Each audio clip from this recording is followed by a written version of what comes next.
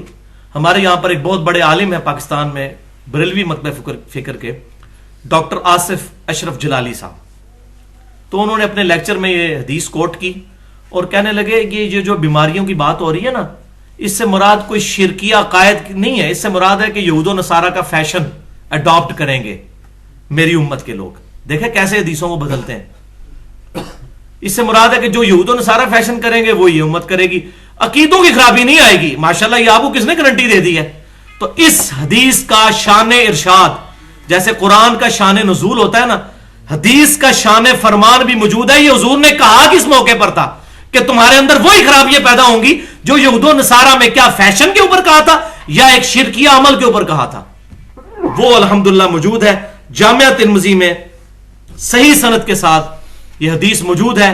صحابہ کرام کہتے ہیں ہم غزوہ حنین کے دوران ایک جگہ سے گزر رہے تھے، وہاں پر ایک درخت تھا جس کو ذات انوات کہا جاتا تھا، وہاں پر مشرکین برکت کے لیے اپنا اسلحہ لٹکایا کرتے تھے، جیسے آج بھی درختوں کے اوپر یہ مختلف قسم کی اور ٹاکیاں وغیرہ باندھی ہوئی ہوتی ہیں، تو یہ مشرکین بھی کرتے تھے، ادھر سے مس کر کے جاتے تھے تاکہ ہمیں جنگ میں فتح ہو۔ تو صحابہ کرام علیہم رضوان نے وہاں پر یہ کہا یا رسول اللہ صلی اللہ علیہ وسلم آپ ہمارے لیے بھی کوئی ایسا درخت مقرر کر دیں کہ جہاں سے ہم بھی برکت حاصل کر لیں۔ اللہ اکبر، آپ صلی اللہ علیہ وسلم نے اس وقت کہا سبحان اللہ۔ یہ حضور کہتے ہوتے تھے جب بہت حیران کن بات ہو، اور اس میں امپلائڈ ہے سبحان اللہ عما یشرکون، اللہ پاک ہے تو کس طرح کی باتیں کر رہے ہو تم لوگ، آج تو تم نے وہی بات کر دی جو موسیٰ علیہ السلام کے ماننے والوں نے کہی تھی۔ پھر نبی صلی اللہ علیہ وسلم نے سورۃ الاعراف کی آیت نمبر 138 پڑھی کہ جب موسیٰ علیہ السلام اور ان کے ساتھی ایک جگہ سے گزر رہے تھے جہاں پر لوگ بتوں پر اعتکاف کیے ہوئے بیٹھے ہوئے تھے، تو موسیٰ علیہ السلام کو ان کے ساتھیوں نے کہا حضرت آپ بھی ہمارے لیے کوئی کنسنٹریشن کے لیے بت مقرر کر دیں، کوئی اللہ کا ہی بت بنا دیں تاکہ ہم کنسنٹریشن کے لیے اس پہ اعتکاف کریں۔ تو سیدنا موسیٰ علیہ السلام نے کہا تھا اے اللہ ان جاہل لوگوں سے میں تیری پناہ میں آتا ہوں، اور وہی ہوا جب موسیٰ علیہ السلام گئے تو انہوں نے پیچھے بچڑے کے ساتھ وہی اشر کیا اور معبود بنا بھی لیا جھوٹا۔ تو نبی صلی اللہ علیہ وسلم نے صحابہ کرام کو کہا تم نے تو وہی بات کر دی جو موسیٰ علیہ السلام کے پیروکاروں نے، وہاں پھر آپ نے ساتھ وہی بات ارشاد فرمائی جو اور بخاری اور مسلم میں ہے، اللہ کی قسم تم میں وہی خرابیاں پیدا ہوں گی جو اگلوں میں پیدا ہوئی تھی۔ تو یہ وہ خرابی کون سی تھی؟ اس پہ ہی میں نے پورا الحمدللہ ایک لیکچر دیا، مسئلہ نمبر 8 کے نام سے، صرف 20 منٹ میں۔ کیا کلمہ گو مسلمان بھی شرک کر سکتا ہے؟ یہ جو فراڈ مچایا ہوا ہے کلمہ گو جو ہو گیا وہ شرک کر ہی نہیں سکتا۔ واقعی جس نے دل سے کلمہ پڑھا وہ شرک نہیں کر سکتا، اس میں کوئی شک نہیں ہے۔ اس کا مطلب کہ کلمے میں فالٹ ہے اگر کلمہ پڑھ کے بھی کوئی شرک کر رہا ہے، والعیاذ باللہ تعالی۔ مولویوں کے ہتھے چڑھ جائے تو پھر بیڑا غرق ہے۔ علمی پوائنٹ نمبر 3، الحمدللہ قرآن و سنت کے دلائل میں یہ بات بالکل واضح ہو گئی کہ اس دنیا میں گمراہی کی سب سے بڑی وجہ آبا پرستی، بزرگ پرستی، علماء کی اندھا دھند پیروی ہے بغیر دلیل کے۔ لیکن یہ معاملہ دنیا تک نہیں ہے صرف، اگر دنیا میں نقصان ہونا ہوتا تو خیر تھا، 40-50 سال کی کسی زندگی برباد کر دی کسی کی، خیر ہے، لیکن بھائیو اس سے اربوں خربوں سال کی ہمیشہ کی زندگی ان علماء کی وجہ سے برباد ہونے والی ہے۔ ان علماء سے مراد جو علماء سو ہے، علماء کرائم اور بزرگان بے دین، علماء کرام اور بزرگان دین مراد نہیں، وہ تو حزب اللہ ہیں، ان سے ہی تو دین سیکھنا ہے، لیکن ان سے یہ نہیں کہنا کہ آپ کیا فرماتے ہیں بیچ اس مسئلے کے، یا حضرات کیا فرماتے ہیں، ان سے پوچھنا ہے اللہ کیا فرماتا ہے، رسول اللہ کیا فرماتے ہیں، صحابہ کا عمل کیا ہے صلی اللہ علیہ وسلم اور رضی اللہ عنہم اجمعین۔ اب بھائیو آخرت میں جو انجام ہونے والا ہے یہ الحمدللہ یہ اتنی انٹلیکچوئل گفتگو ہے کسی بندے کے لیے، میں سمجھتا ہوں یہ بنیادی گفتگو ہے یہ مسئلہ سمجھانا کہ یہ علماء کے پیچھے چل کے آخرت برباد ہونے والی ہے، اور قرآن پاک میں کیٹیگوریکل مینشن ہے، 2 مقامات، ویسے تو درجنوں ہیں لیکن 2 امپورٹنٹ ترین ایپیکس جو ہیں وہ میں نے چوز کیے ہیں۔ پہلا ہے سورۃ الفرقان کی آیت نمبر 27 سے 30 تک، بسم اللہ الرحمن الرحیم، وَيَوْمَ يَعُضُّ الظَّالِمُ عَلَى يَدَيْهِ، اس دن ظالم شخص اپنا ہاتھ چبا کے منہ میں ڈالے گا، ایسا حیران ہوگا یہ کیا ہے، بزرگوں کے پیچھے میں رگڑا گیا، میں نے تو یہ سمجھا تھا انہوں نے مجھے چھڑانا ہے، یہ تو خود ہی ادھر جا رہے ہیں۔ اس دن ظالم شخص اپنا ہاتھ چبا کے منہ میں ڈالے گا، کہے گا یقول یا لیتنی اتخذت مع الرسول سبیلا، کہے گا ہائے افسوس کاش میں نے رسول اللہ کا راستہ اختیار کیا ہوتا۔ دیکھ لیں وہی بیماری، رسول کا راستہ اختیار کیا ہوتا۔ یا ویلتا، ہائے افسوس، لیتنی لم اتخذ فلانا خلیلا، کاش میں نے فلاں بزرگ کے ساتھ، فلاں شخص کے ساتھ، فلاں دوست کے ساتھ دوستی نہ گانٹھی ہوتی، اس کے پیچھے میں بیڑا غرق ہو گیا میرا۔ اور وہ کیا، لقد اضلنی عن الذکر، بے شک اس نے، میرے دوست نے تو مجھے گمراہ کر دیا اس الذکر قرآن سے، انا نحن نزلنا الذکر وانا له لحافظون، بعد اذ جاءنی، بعد اس کے کہ وہ حق میرے پاس آ چکا تھا، مجھے بتا دیا گیا تھا کہ بخاری اور مسلم میں نماز کا طریقہ یہ لکھا ہوا ہے، لیکن میرے دوستوں نے مجھے کہا نہیں نہیں نہیں، اتنے بزرگ پاگل تھے، بیڑا غرق کر دیا انہوں نے اپنا بھی اور میرا بھی۔ وَقَانَ الشَّيْطَانُ لِلْإِنسَانِ خَذُولًا، اب اللہ نے شیطان کہہ دیا کہ بے شک شیطان جو ہے وہ انسان کو بے یار و مددگار چھوڑنے والا ہے، قیامت والے دن کسی نے کام نہیں آنا۔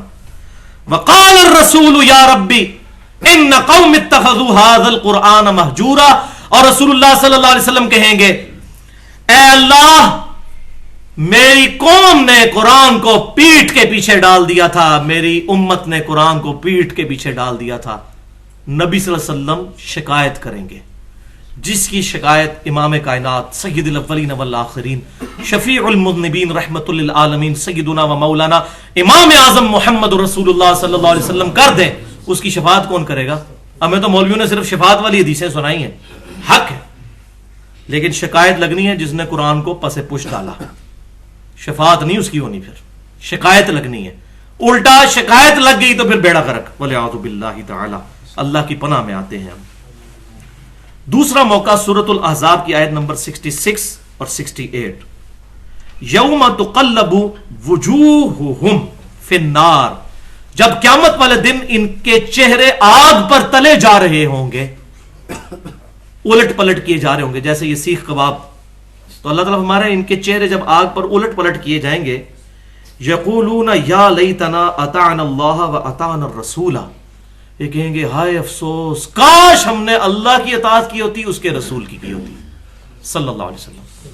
آگے بیماری بھی آ جائے گی ان کی کہ کیا ہے، وہ ساتھ ہی آگے وقالوا ربنا انا اطعنا سادتنا وکبرانا، یہ وہی اے رب ہمارے، ہم نے تو دنیا میں اطاعت کی تھی اپنے سعادت مند لوگوں کی، بڑے بڑے نورانی چہرے والوں کی، کہتے ہیں بڑا خوبصورت چہرہ ہے، یہودیوں کے بھی چہرے بڑے خوبصورت ہیں۔ الحمدللہ مجھے بھی ایک بندے نے اگلے دن میری ویڈیو پہ کمنٹس کیے ہوئے، وہ ہے دیوبندی مکتب فکر سے تھے، تو وہ مجھے کہنے لگے جی آپ کے چہرے پہ نورانیت نہ ہوتی تو میں آپ کے لیکچر بھی نہ دیکھتا۔ میں نے کہا یار اس نورانیت سے نہ دھوکہ کھاؤ، اس سے نورانی چہرے ہیں جو دنیا کو فراڈ کی طرف چلا رہے ہیں، ہم چہروں کے اوپر فیصلہ کرتے ہیں نا۔ تو کہیں گے اے رب ہمارے، ہم نے تو اطاعت کی بڑے بڑے سعادت مند لوگوں کی، وہ کبرانا، اور بڑے بڑوں کی، اتنے بڑے بڑے، یہ وہ ہے کبرانا، کبیر، بڑے بڑے۔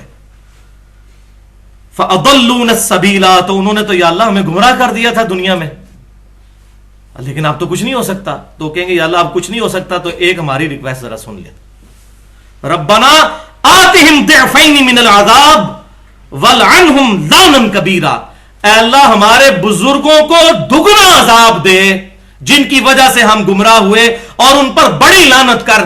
چلو اب دنیا میں ہم تو نہیں جا کے بچ سکتے، لیکن انہوں نے جو ہمارا بیڑا غرق کیا ان کو دگنا عذاب دے۔ یہ وہ دوست کی کہہ رہے ہوں گے ہمارے بزرگوں کو جو یہاں ان کے ناموں پہ لڑ رہے ہوتے ہیں دوسروں کے ساتھ، وہاں کہیں گے یا اللہ ان کو دگنا عذاب دے، ان پر بڑی لعنت فرما جن کی وجہ سے ہم نے نبی صلی اللہ علیہ وسلم کا مبارک دامن کرم چھوڑ دیا تھا۔ اللہ اکبر۔ یہاں بھی معاملہ ختم نہیں ہوا، تیسرا موقع تو اس سے بھی خطرناک آیت ہے، سورہ حامیم السجدہ آیت نمبر 29، ربنا ارنا الذین اضلانا من الجن والانس، یہی لوگ پھر جب دوزخ میں پہنچیں گے کہیں گے اے اللہ ایک دفعہ ذرا ہمیں دکھا دے ہمارے وہ بزرگ انسانوں میں سے بھی اور جنوں میں سے بھی۔ یہ وہ جنوں کی جماعتیں بھی بھیجتے ہیں نا، بعض لوگ کہتے ہیں فلاں بزرگ جو ہیں وہ جنوں کی جماعتیں تبلیغ میں بھیجتے ہیں، اے اللہ ہمارے بزرگ دکھا دے۔ نبی صلی اللہ علیہ وسلم نے کوئی جماعت نہیں بھیجی، ایون آپ کو پتہ بھی نہیں چلا، قرآن میں آیا کہ نبی صلی اللہ علیہ وسلم فرما دیجئے کہ مجھ پر اللہ کی طرف سے وحی ہوئی ہے کہ چند جن وہاں سے گزر رہے تھے، انہوں نے میرا کلام سنا، انہوں نے اسلام قبول کیا اور اسلام کی دعوت پیش کرنا شروع کر دی۔ لیکن آج ہمارے بزرگ جو ہیں وہ کچھ رائے ونڈ میں بیٹھے ہوئے وہ کہتے ہیں کہ بزرگوں کی جماعتیں بیچتے ہیں، جنوں کی۔ تو یہ جو بھی بندہ کہتا ہے نا فلاں بندے کے قبضے میں جن ہے، اصل میں جن اس کے قبضے میں نہیں ہوتے، وہ جنوں کے قبضے میں ہوتا ہے۔ ہاں بالکل۔ تو اے رب ہمارے، ہمیں دکھا دے ہمارے بزرگ جنوں میں سے بھی اور انسانوں میں سے بھی جنہوں نے ہمیں دنیا میں گمراہ کیا تھا، نجعلہما تحت اقدامنا، اے اللہ ہم ان کو اپنے پاؤں کے نیچے رون دیں گے، ان بزرگوں کو جنہوں نے ہمارا بیڑا غرق کیا تھا۔ اور یہ آپ مجھے دل سے پوچھیں، میرا تو دنیا میں دل کرتا ہے کہ جن بزرگوں کی وجہ سے میں کتاب و سنت سے دور رہا، آج میرے والے ہوں تو میں جوتیوں سے ان کی مرمت کروں. آخرت میں تو یقین ہے. دنیا میں بندے کو غصہ آتا ہے یار انہوں نے ہمیں کس دھوکے میں لگائی رکھا, کس امید پہ چلائی رکھا.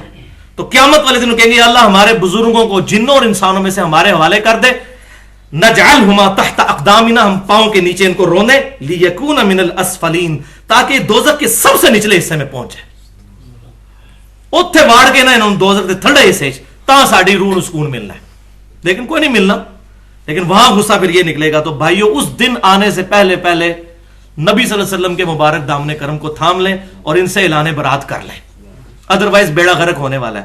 اچھا اب یہ اتنی آیات ہیں بالکل واضح ہیں, لیکن مولوی کے پاس ایک ایسا زہریلا نسخہ ہے جس سے وہ پورے قرآن اور حدیث کے ذخیرے کا بیڑا غرق کر دیتا ہے اپنے زوم میں.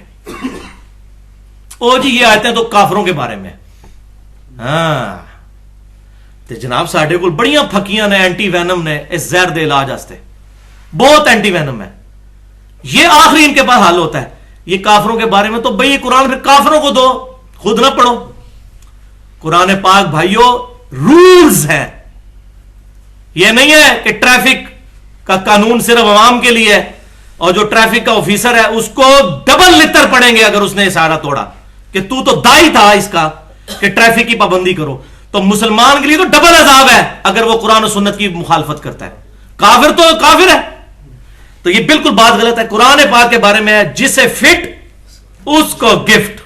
جس پہ کوئی رول لگتا ہے قرآن کی آیت وہ اس پر اپلائی ہوگی, چاہے وہ کافر ہے چاہے مسلمان ہے. یہ بالکل دو نمبری کرتے ہیں جو یہ بات کرتے ہیں, اور میں اب اس کو پروف بھی کر دیتا ہوں الحمدللہ. مسند امام احمد میں تو بالکل گاڑا فتویٰ ہے نبی صلی اللہ علیہ وسلم کا کہ نمازی کے لیے قیامت والے دن نماز نور, نجات اور دلیل ہوگی, اور بے نمازی کے لیے نہ تو نور ہوگا نہ نجات نہ دلیل, الٹا اس کا حشر فرعون, حامان اور قارون کے ساتھ ہوگا. والعیاذ باللہ تعالی. اب کوئی گنجائش باقی نہیں رہتی. لیکن آپ کو پتا ہے کہ پھکی والے جواب کے بغیر کام نہیں چلتا. میں نے علمی طور پہ تو بتا دیا کہ یہ رولز اینڈ ریگولیشن ہے. پھکی والا الزامی اینٹی وینم جواب کیا ہے؟ بڑا آسان طریقہ ہے یہ چیک کرنے کا. ایک بریلوی مکتبہ فکر کے کسی بندے سے پوچھے کہ بھائی یہ قرآن پاک میں جو آیت ہے کہ قیامت والے دن لوگ کہیں گے اللہ ہمارے بزرگوں کو ڈبل عذاب دے اور ان پر لعنت کر جن کی وجہ سے ہم گمراہ ہوئے, تو آپ کا کیا خیال ہے؟ یہ اشرف علی تھانوی صاحب جو کلمہ پڑھواتے تھے لا الہ الا اللہ اشرف علی تھانوی رسول اللہ, اس کو انہوں نے انڈورس کیا تھا ان کے اپنے مرید کے کلمے کو. تو یہ مرید قیامت والے دن اللہ سے نہیں کہے گا کہ یا اللہ ہمارے اس بزرگ کو دگنا عذاب دے جس نے میرے اس کلمے کو انڈورس کیا؟ ہاں جی بالکل کہے گا. انہی کے بارے میں آیا تھا. اس کو نہیں پہ نظر آئے گا یہ کافروں کے بارے میں, کہے گا بالکل بالکل ایسے ہی ہے. اسی طریقے ایک دیوبندی کے پاس چلے جائیں, اس کہیں گے ہمارے جو اتنے بڑے بڑے علماء ہیں انہوں نے احمد بریلوی صاحب کی کافی غلطیاں نکالی ہیں, وہ کافی ان کے عقائد میں خرابیاں تھیں. اب لوگ تو احمد بریلوی صاحب کے پیچھے چل رہے ہیں, اور قرآن پاک میں آیت ہے کہ یہ جو چلنے والے پیچھے ہیں نا یہ قیامت والے دن کہیں گے اللہ ہمارے بزرگوں کو دگنا عذاب دے جن کی وجہ سے ہم گمراہ ہوئے. تو یہ احمد بریلوی صاحب کو پھر دگنا عذاب, ہاں جی بالکل ہوگا, کیوں نہیں ہوگا. پھر یہ کہیں گے. ادھر ایک مولوی اتنا بڑا دیوبندی مولوی جس نے کہا جی ہم نے تو کشف کے ذریعے دیکھا ہے کہ اس روئے ارض پہ سب سے زیادہ عذاب احمد بریلوی صاحب کو قبر میں ہو رہا ہے. والعیاذ باللہ تعالی. یہاں تک کشف پہنچتے ہیں پھر ان کے. تو یہ سارے فارمولے نا دوسروں کے لیے ہیں. پھر ادھر آیت بھی کافروں کے بارے میں نہیں رہے گی, کہیں گے نہیں جی نہیں اس میں تو واضح ہے جو بھی. اسی طریقے سے اب آپ سب کے لیے مجھے بتائیے غلام احمد قادیانی کوئی یہودی عیسائی تو نہیں تھا, مسلمانوں میں سے یہ الگ ہوا نا. غلام احمد قادیانی کے جو پیروکار غلام احمد قادیانی کے پیچھے چل کر اپنا عقیدہ برباد کر رہے ہیں, کیا قیامت والے دن وہ نہیں کہیں گے کہ اللہ غلام احمد قادیانی کو ڈبل عذاب دے جس کی وجہ سے ہم گمراہ ہوئے؟ کہیں گے. تو آپ وہ کہیں یہ کافروں کے بارے میں, وہ جی قادیانیوں کو ہمارے علماء نے کافر قرار دے دیا. آپ کے علماء نے تو سب کو ہی کافر قرار دیا ہوا ہے. کھول کے دیکھیں فتوے, مجھے بتائیں کس عالم کے بارے میں فتویٰ چاہیے. دیوبندیوں کے علماء کو بریلویوں نے کافر قرار دیا ہوا, بریلویوں کے علماء کو دیوبندیوں نے کافر قرار دیا ہوا, ان دونوں نے اہل حدیث کو دیا ہوا. یہ تکفیر اور خوارج والا سلسلہ قیامت تک کے لیے جاری ہے. یہ تھوک کے حساب سے فتوے ساروں نے سنبھال کے رکھے ہوئے, کسی کو نہیں چھوڑا ہوا. سب ایک دوسرے پہ فتوے لگاتے ہیں. حق بات ماننے کے لیے کوئی تیار نہیں ہوتا. اتنے بڑے بڑے بزرگ پاگل ہیں اور وہ اپنے بزرگوں کہہ رہے ہیں, دوسروں کہہ رہے ہیں شیطان ہے. اتنا بڑا بزرگ وہ بھی بزرگ نہیں نظر آئے گا. دوسروں کے بزرگ شیطان, اپنے بزرگ اتنے بڑے بڑے. تو میں وہی ننگا جملہ بولوں گا بھائیوں, ان کو پھر کہنا چاہیے قادیانی صرف اس لیے کافر ہے کہ آپ کے امی ابو قادیانی نہیں تھے, ورنہ آپ کے امی ابو قادیانی ہوتے تو طارق جمیل صاحب بڑے عالم نہ ہوتے, بلکہ پھر غلام احمد قادیانی بڑے عالم ہوتے. پھر ڈاکٹر طاہر القادری صاحب بڑے عالم نہ ہوتے, غلام احمد قادیانی بڑے عالم ہوتے. پھر آپ کو کوئی اور ڈاکٹر ذاکر نائک بڑا عالم نہ نظر آتا, آپ کو غلام احمد قادیانی بڑا عالم نظر آتا. آپ کے امی ابو دیوبندی تھے, آپ دیوبندی ہیں. آپ کے امی ابو بریلوی تھے, آپ بریلوی ہیں. آپ کے امی ابو اہل حدیث ہیں تو آپ اہل حدیث ہیں. آپ کے امی ابو قادیانی ہوتے تو آپ قادیانی ہوتے, اور غیر احمدیوں کو کافر سمجھ رہے ہوتے. یہ ہے ٹوٹل ان کی پوری گیم. ٹوٹل تحقیق کی طرف تو آتے نہیں, دماغ بند, سننا ہی نہیں. اور مولوی نے ایسی پھر پٹی پڑھا دی ہے کہ نہیں سننے کی ضرورت ہی نہیں ہے. اب یہ ذرا ان کا انجام کیا ہونے والا ہے آخرت میں. بخاری اور مسلم میں 10 کم از کم ترک موجود ہیں اس حدیث کے.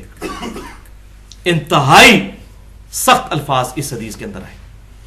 دنیا کی تمام احادیث کی کتابوں میں یہ حدیث موجود ہے, اور امام بخاری اور امام مسلم کم از کم 10 سندیں اس کی لے کر آئے. آپ صلی اللہ علیہ وسلم یہ جو کہتے ہیں کافروں کے بارے میں آیتیں ہیں, نبی صلی اللہ علیہ وسلم سے بھی ذرا پوچھ لیجیے. آپ صلی اللہ علیہ وسلم فرماتے ہیں قیامت والے دن میرے حوض کوثر پہ کچھ لوگ آئیں گے جن کو میں پہچانتا ہوں گا کہ یہ میرے امتی ہیں. کیونکہ بخاری اور مسلم میں آتا ہے کہ نبی صلی اللہ علیہ وسلم کے امتیوں کے اعضائے وضو چمک رہے ہوں گے, تو نبی صلی اللہ علیہ وسلم پہچان لیں گے کہ یہ میرے امتی ہیں. تو یہ کافر ہوئے. اعضائے وضو کس کے چمک رہے ہوں گے؟ جو وضو کر کے نماز پڑھتا ہے, یہ مسلمان ہے نا. آگے آپ دیکھیں یہ کافروں کے بارے میں حدیث ہے یا مسلمانوں کے بارے میں. تو آپ صلی اللہ علیہ وسلم فرماتے ہیں کہ میں اپنے حوض کوثر پہ ہوں گا اور اپنے امتیوں کو پلا رہا رہوں گا حوض کوثر سے, اور میرے حوض کوثر سے جو ایک دفعہ پی لے گا وہ کبھی پیاسا نہیں ہوگا. اللہ تعالی ہم سب کو نصیب فرمائے, آمین. آپ صلی اللہ علیہ وسلم فرماتے ہیں میں اپنے حوض کوثر پہ جب امتیوں کو پلا رہا ہوں گا تو میرے کچھ امتی آئیں گے سامنے, ان کو جب میں پلانے لگوں گا ان کے اور میرے درمیان دیوار کھڑی کر دی جائے گی, اور مجھے کہا جائے گا اے اللہ کے رسول صلی اللہ علیہ وسلم ان کو مشروب نہیں پلانا.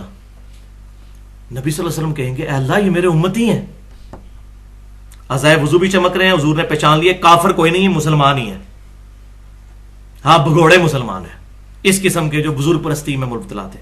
اور یہ بات یاد رکھیے گا ہم کسی کی تکفیر نہیں کرتے, بریلوی دیوبندی اہل حدیث شیعہ جو بھی اہل قبلہ ہے, ہم کسی کی کوئی تکفیر نہیں کرتے, اس کی غلطی پوائنٹ آؤٹ کرتے ہیں. یہ خوارج کا طریقہ ہے کسی کو کافر قرار دینا. ہم سب کو مسلمان سمجھتے ہیں الحمدللہ. ہاں جہاں پر غلطی لگی ہے غلطی کو غلطی کہتے ہیں. یہ ہے سولوشن اینڈ, پرابلم اینڈ پہ نہیں آنا چاہیے. تو آپ صلی اللہ علیہ وسلم فرماتے ہیں کہ مجھے کہا جائے گا اللہ کے رسول آپ کو نہیں پتا آپ کے بعد یہ لوگ دین سے الٹے قدم پھر گئے تھے اور انہوں نے دین میں بدعتیں جاری کر دی تھیں. تو آپ صلی اللہ علیہ وسلم فرماتے ہیں اس وقت میں کہوں گا سحقن سحقن لمن غیر بعدی, سحقن سحقن لمن بدل بعدی. ان پر پھٹکار ہو, ان کو مجھ سے دور کر دو جنہوں نے میرے بعد میرے دین کو بدل دیا. والعیاذ باللہ تعالی. یہ حدیث روایت کر کے سیدنا عبداللہ بن ابی ملیکہ رحمت اللہ علیہ تابعی, جنہوں نے صحابہ سے یہ حدیث سنی, اس حدیث کے ساتھ کہا کرتے تھے اے اللہ ہم تجھ سے دعا کرتے ہیں کہ ہم تیرے نبی کی دنیا سے رخصتی کے بعد, وفات کے بعد ان کے دین سے الٹے قدم نہ پھریں, آمین. یہ وہ دعا کیا کرتے تھے. یعنی وہ تعویل اس نے تفسیر بھی کر دی کہ یہ ہے ہی مسلمانوں کے بارے میں. تو اب یہ جو کہنا کافروں کے بارے میں آیات ہیں مسلمان, یہ کون لوگ ہیں؟ جسے فٹ اس کو گفٹ. تو قرآن پاک رولز اور ریگولیشن کی بک ہے. یہ کسی ایک گروہ کے لیے نہیں, پوری انسانیت کے لیے ہے. اس میں رولز ہیں, جو بندہ اس کو وائلیٹ کرتا ہے اس کو سزا ملے گی. حتیٰ کہ سورۃ العذاب کھول کے دیکھیں, اللہ تعالیٰ فرماتا ہے نبی کی بیویوں تم عام عورتوں کی طرح نہیں ہو, اگر تم نے بے حیائی کی تمہیں دگنا عذاب دوں گا. دیکھ نبی کی بیویوں, مسلمان کہہ رہے جی میری خیر ہے, کلمہ پڑھ لیا ایک بار بس انشاءاللہ جنت میں ہی جائیں گے. تلک امانیہم, یہ ان کی وشفل تھنکنگز ہیں. یہ بھی ایک یہود و نصارہ کی خرابی تھی, وہ کہتے تھے ہم تو جنت میں جائیں گے, چند دن کے لیے دوزخ میں جائیں گے لوگوں کی آنکھ میں دھول جھونکنے کے لیے, پھر اللہ تعالیٰ ہمیں جنت میں بھیج دے گا. بس ایک پھیرا لگے گا, اور وہی خرابی یہاں بھی آ چکی ہے. والعیاذ باللہ تعالی. اب بھائیو آخری 2 پوائنٹس ہیں انشاءاللہ جو کنکلوژن والے ہیں, لیکن ایک دفعہ دروشی پڑھ لیجئے. اللہم صلی علی محمد وعلی آل محمد کما صلیت علی ابراہیم وعلی آل ابراہیم انک حمید مجید. اللہم بارک علی محمد وعلی آل محمد کما بارکت علی ابراہیم وعلی آل ابراہیم انک حمید مجید. پوائنٹ نمبر 4, یہ 3 پوائنٹس کے اندر ہم نے ساری بیماری الحمدللہ سمجھ لی قرآن و سنت کی روشنی میں کہ گمراہی کی اصل وجہ کیا ہے. اب اس کے سولوشن کی طرف بھی آنا چاہیے کہ اس کا حل کیا ہے. ویسے تو حل اس میں امپلائڈ ہو چکا کہ ظاہر ہے جو بیماری ہے اس کے الٹ کام کیا جائے. بیماری ہے بزرگ پرستی، اس کے الٹ ہے اللہ اور اس کے رسول کی اطاعت عز و جل صلی اللہ علیہ وسلم. لیکن پھر بھی بات کو مزید کھول کر بیان کرنے کے لیے بھائیو، اسلام وہ واحد دین ہے جس نے توہمات کے دائرے کو چھوڑ کر علم کے اوپر بنیاد رکھی ہے. اور 10 کمانڈمنٹس جو تورات، انجیل اور قرآن میں بھی موجود ہیں، سورہ بنی اسرائیل میں بھی، جو ہمارا پمفلٹ بھی ریسرچ پیپر نمبر 7 چھپ چکا ہے، لیکچر کے اینڈ پہ آپ سب کو مل بھی جائے گا. اس میں 9ویں کمانڈ ہے بسم اللہ الرحمن الرحیم ولا تقف ما لیس لک بہ علم. اے انسان، کسی ایسی چیز کی پیروی مت کر جس کے بارے میں تیرے پاس علم نہیں ہے. علم کے بغیر پیروی نہیں کرنی جب تک علم نہ آ جائے. یہ نہیں کہنا اتنے اتنے بڑے بزرگ کہہ رہے، نہیں، علم خود حاصل کرنا ہے. اور یہاں پہ مجھے بات ضمن یاد آ گئی، اکثر کہتے ہیں جی وہ علماء نے علم حاصل کیا ہوا ہے وہی حاصل کر سکتے ہیں. دیکھیں ڈاکٹر ہے، وہ ڈاکٹر سے مسئلہ پوچھنا چاہیے تو ان کو بتایا کریں اللہ کے بندو ڈاکٹری پڑھنا فرض ہے نہیں تو ڈاکٹر تو چند ایک ہی ہوں گے. علم دین حاصل کرنا فرض ہے کہ نہیں؟ تو یہ ہر انسان کو سمجھ بھی آئے گا. اس کے لیے مولویوں کی ڈگری کی ضرورت نہیں ہے. ڈاکٹری کے لیے ظاہر ہے کہ ڈگری کی ضرورت ہوگی. باقی اگر عالم کی بات کرتے ہیں آپ تو یہ کہتے ہیں ان کے پاس ڈگری ہے تو یہ کیا پرفیکٹ عالم ہے؟ پرفیکٹ عالم صرف نبی صلی اللہ علیہ وسلم ہے. میں یہاں بخاری اور مسلم سے درجنوں مثالیں پیش کر سکتا ہوں. اتنے بڑے بڑے صحابہ کو بعض مسائل نہیں پتا ہوتے تھے، حضرت عائشہ سے پوچھتی تھی، یا حضرت عائشہ کو مسئلہ نہیں پتا تو حضرت علی سے پوچھتے تھے. صحابہ بھی مکمل طور پہ پرفیکٹ عالم نہیں تھے. تو ہر مسلمان تو ہوتا ہی عالم ہے. جس مسلمان کو وضو کا طریقہ آتا ہے وہ وضو کا عالم ہے، علم رکھنے والا. ڈگریوں والا عالم ہوگا تو اس سے پوچھے کیا ہر چیز کا اسے علم ہے؟ تو قرآن پاک میں 1000 آیات سائنٹیفک فیکٹس کے اوپر ہے، جیالوجی پر، ایسٹرونومی کے اوپر، اسی طریقے سے ایمبریولوجی کی فیلڈ کے اوپر. یہ ساری کی ساری سائنٹیفک فیکٹس کے اوپر جو آیات ہیں. تو اللہ کون سا عالم ہے جو اس کی تشریح کرے گا؟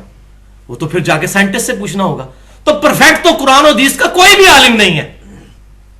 تھوڑا تھوڑا ہر عالم ہے. ہاں 24 گھنٹے کی زندگی گزارنے کے لیے جو علم چاہیے وہ ہر مسلمان سیکھ سکتا ہے. وہ ایک ریڑھی بان بھی سیکھ سکتا ہے، ایک پڑھا لکھا انسان بھی، ایک ڈاکٹر بھی، ایک انجینئر بھی اور ایک ان پڑھ بھی اتنا علم سیکھ سکتا ہے جس سے اس کی 24 گھنٹے کی زندگی گزرنی ہے. اب یہ راکٹ سائنس ہے. ایاک نعبد و ایاک نستعین. اے اللہ ہم صرف تیری عبادت کریں گے اور غائب میں مدد کے لیے دعا میں صرف تجھی کو پکاریں گے. اس کے بعد کوئی شخص تعویل کی غلطی لگ جائے تو الگ بات، اللہ اس کو معاف کرے اور ہدایت پر لائے. کوئی بندہ یا علی مدد کہہ نہیں سکتا اس کے بعد. یہ کوئی راکٹ سائنس نہیں. سورہ فاتحہ کا ترجمہ تو سب کو آتا ہے. اس کے بعد کوئی بندہ قبروں سے فیض لینے کا قائل نہیں ہوگا، اللہ ہی کو پکارے گا دعا میں. تو بھائیو قرآن پاک نے توہمات سے بچا کر علم پر بنیاد رکھی. ولا تقف ما لیس لک بہ علم. اے انسان کسی چیز کی پیروی اس وقت تک مت کر جب تک تیرے پاس علم نہ ہو. ان السمع والبصر والفؤاد کل اولئک کان عنہ مسئولا. بے شک کان، آنکھیں اور عقل. فواد کی اپروپریٹ ٹرانسلیشن ہے عقل. فعید عربی میں کہتے ہیں فائدے والی چیز کو. اس کا ترجمہ دل نہیں بنتا، دل کے لیے قلب کا لفظ استعمال ہوتا ہے. کان، آنکھیں اور عقل، اس کے بارے میں پوچھا جائے گا ان 3 اعضاء کو استعمال کر کے تو نے حق بات حاصل کیوں نہیں کی. یہ اللہ تعالیٰ نے ہر بندے کو دی ہوئی ہے. اگر کوئی پاگل ہو جائے تو اس سے پھر حساب کتاب بھی نہیں. وہ واضح حدیث ہے صحیح بخاری میں. لیکن جس کی کان، آنکھیں اور عقل کام کرتی ہے اس کو پھر یہ ساری چیزیں خود حاصل کرنی ہوں گی. اسلام صرف 2 علوم کو مانتا ہے، تیسرے کسی علم کو نہیں. نمبر 1 ریویلڈ نالج، وحی کا علم، کتاب و سنت کا علم جو اللہ انبیاء کرام کے ذریعے دیتا ہے امتوں کو. اس کو کہتے ہیں ریویلڈ نالج اللہ کی طرف سے. اور دوسرا علم ہے acquired knowledge, the knowledge obtained through observations and experiments. مشاہدات اور تجربات سے حاصل کیا ہوا علم، وہ یعنی سائنس. قرآن صرف ان 2 علوم کو مانتا ہے، تیسرے کسی علم کو نہیں. انہی کی بنیاد پہ فیصلہ. آگ جلاتی ہے، پٹرول آگ کو بھڑکا دیتا ہے. اب قرآن حدیث میں کہیں نہیں لکھا کہ پٹرول آگ کو بھڑکا دیتی ہے، لیکن یہ ہم نے ڈیفینیٹ نالج حاصل کیا، سائنٹیفک فیکٹس کے ذریعے یہ چیز ثابت ہوگی. یہ قرآن و سنت کی طرح ہی حجت ہے.